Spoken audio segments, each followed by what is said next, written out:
gut says you killed Agent Young. I'm gonna put you where you belong. I could use your help. Nobody would have to know. What if I brought you more business? With Noma, you're either in or you're out with a bullet. The game ain't what it used to be. The question is, who shot me? It wasn't me. That is gonna die. Now, they have certainly set the foundation and tone that they're going for in Season 4 with an explosive opener, but I'm expecting Episode 2 to be a bit more calm, where characters try to go back to a bit of normalcy. Even though nothing in Power is ever normal, a few of these characters will definitely try. There's going to be others trying to build their business operations, Detective Carter putting down a real marker, and also learning a lot more history when it comes to Monet and the Tejadas with a particular flashback.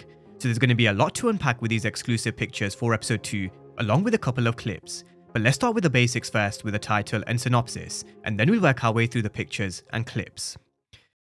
Now, the title for Episode 2 is To Thine Own Self, and the synopsis reads: Tariq and Brayden struggle to adjust to life as normal broke college students. Monet wants back into the street game and answers about who shot her. Meanwhile, Noma will be seeking out an opportunity to expand with the Russians. Now, just in terms of the meaning of the episode title, it is a quote from Shakespeare. It means you should always be true to your principles and who you are. And it is a theme that we'll definitely be sticking to for Episode 2, especially when it comes to characters like Davis MacLean, Monet, Effie, but also across the chessboard. So speaking of Effie, in Episode 2, she's going to be approaching Noma with a business opportunity. She wants to help expand her operations, and the way she intends to do so is by brokering a deal with the Russians. We're going to see them having a standoff where Monet is also involved, but where I'm also sure they're going to be able to strike a deal that kind of benefits all. Now, we've also got a shot of Noma and Kane, but with this particular relationship, I do expect to see two sides. I expect to see Noma leaning on Kane in terms of building her operation, but also at the same time laying down the law. Now, why she has Kane in a stranglehold, who knows? Maybe she's realized there's a snake within her own organization, and maybe this is the episode where she points the finger at Kane, or Obi gets rumbled.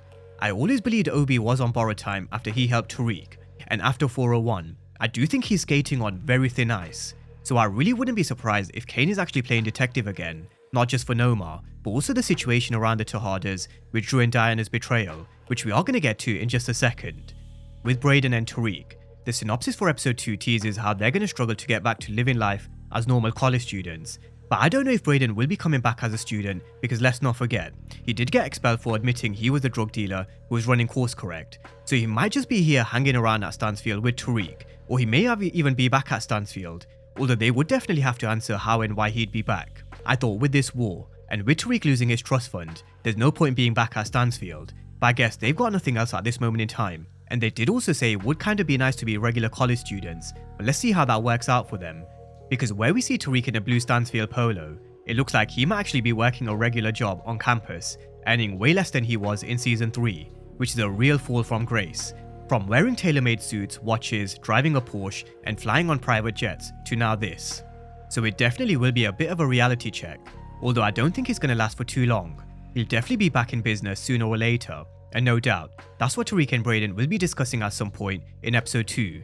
How do they get back to making some real money? How do they start building their empire again, creating a new alliance, finding a new connect, and moving product undetected? They're going to have to go back to the drawing board and come up with a new strategy and a bulletproof plan, especially because Detective Carter will be on the hunt. Detective Carter will be putting his marker down in Episode 2. He's going to be making an arrest, and he's also going to be warning Tariq. He's going to put him where he belongs. And this is the conversation I'm really excited to hear. You've got Carter telling Tariq he's just like his father, and also threatening to put him in an orange jumpsuit. So I'm intrigued to see how Tariq responds, because being a St. Patrick, you definitely know he's going to have something to say back. Just like how Davis would stand his ground against Carter, I'm expecting Tariq to do the same. Nobody would have to know. Just like they don't know I got friends at the Bar Association. Here's a proposal. You with my life? No, yours up. Now, this was one of the exclusive clips that was released for Episode 2, where Carter comes into Davis's office and asks for a bit of help. He wants Davis to give up information on some of his old clients. No doubt, he's talking about Tariq. He also makes a threat towards Davis. He tells him he's got people in high places, which can either help or hinder his hearing in terms of his law license. And that's another issue for Davis entirely. We're going to see where we are with his suspension, with Pele Tanaka defending him, but with Davis and Carter, he will give as good as he gets. He warns Carter, if he fucks with his life, then he's gonna fuck his up. And I can't wait to see how this unfolds, because you can guarantee Davis isn't someone who's gonna take any shit. but neither will Carter and neither will Tariq. That's what makes this matchup really interesting. They're all going to be throwing punches, jabs, uppercuts, ducking and swerving each other. We just don't know who's going to be the last one standing. Now just the last one on Tariq being back at Stansfield. We've also got him being back in the classroom. Across the room there's also going to be Diana and Effie, but I'm really interested to see what the topic of discussion is. Will it revolve around betrayal, revenge and survival? Because you can guarantee Tariq will be firing some indirect shots over to Diana and Effie. With the episode title being To Thine Own Self, I can see the topic being about how people look out for their own self-interests, how people stick to their values and principles of what they believe in and who they are. So it definitely will be quite feisty in the classroom. What the f did you think she was gonna do after hearing something like that, huh? I made it up to you. I texted you that Kane was out to kill you, so. Are we good? Soon after the meeting, we're also going to see Effie approaching Tariq. She's going to ask whether they're good because she helped him in 401. But what did she exactly expect Tariq's response to really be?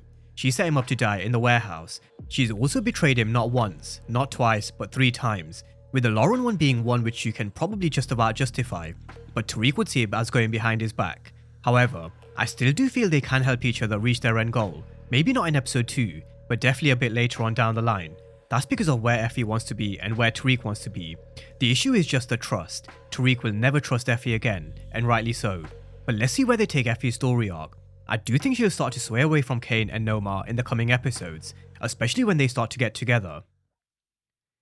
Now moving over to the Tejadas, we've got a meeting between Diana, Kane and Monet. Where Drew is at this moment in time, who knows, but he isn't really seeing eye to eye with his mother after what she did to Gordo and Lorenzo. We know from Diana's perspective she's feeling a lot of guilt and remorse, but with Drew it's the complete opposite. So let's see what happens when Monet finds out, because Kane definitely will be playing detective at some point, but so will Monet. She's gonna go to Tariq because, as I mentioned before earlier in the week, I would not be surprised if she didn't believe what Drew, Kane and Diana are telling her. She also said it before, Tariq is her thinker.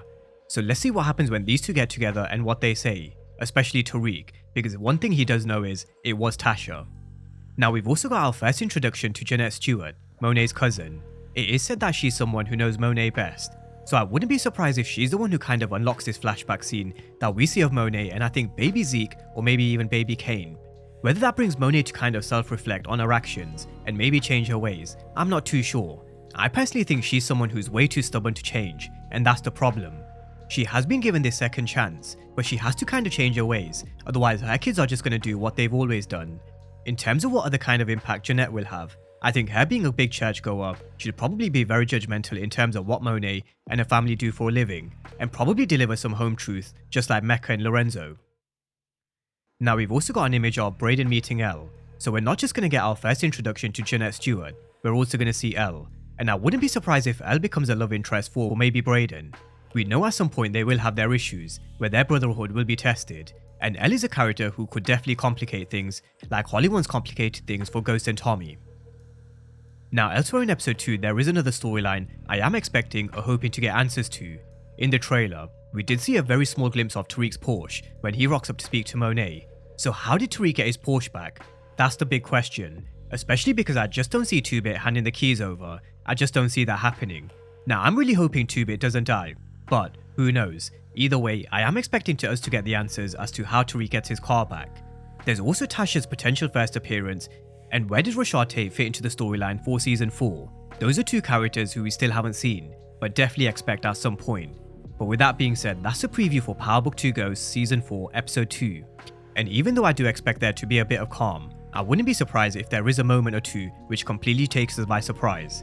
A complete shock of a moment, especially if this is the episode where Tariq gets his Porsche back, or maybe even with the Tejadas reveals or secrets. But drop all your thoughts down below in the comment section. Let me know what your thoughts are for episode 2 and early predictions. Drop all your thoughts down below in the comment section, and as always, thank you guys for watching, and I'll see you next time.